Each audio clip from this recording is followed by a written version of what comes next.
بسم الله الرحمن الرحيم. حميم. تنزيل الكتاب من الله العزيز الحكيم. ما خلقنا السماوات والأرض وما بينهما إلا بالحق وأجل مسمى، والذين كفروا عما أنذروا معرضون.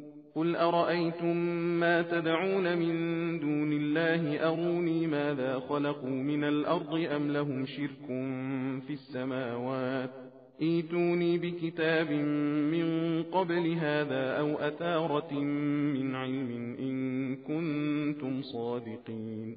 ومن أضل ممن يدعو من دون الله من لا يستجيب له إلى يوم القيامة وهم عن دعائهم غافلون.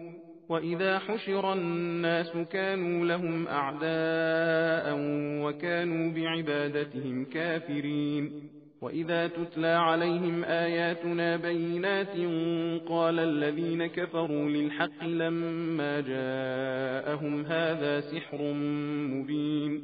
أم يقولون افتراه قل إن افتريته فلا تملكون لي من الله شيئا هو أعلم بما تفيضون فيه كفى به شهيدا بيني وبينكم وهو الغفور الرحيم.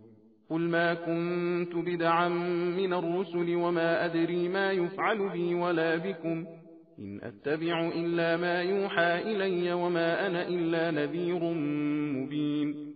قل أرأيتم إن كان من عند الله وكفرتم به وشهد شاهد من بني إسرائيل على مثله فآمن واستكبرتم إن الله لا يهدي القوم الظالمين. وقال الذين كفروا للذين آمنوا لو كان خيرا ما سبقونا إليه وإذ لم يهتدوا به فسيقولون هذا إفك قديم. ومن قبله كتاب موسى إماما ورحمة وهذا كتاب مصدق لسانا عربيا لينذر الذين ظلموا وبشرى للمحسنين. إن الذين قالوا ربنا الله ثم استقاموا فلا خوف عليهم ولا هم يحزنون.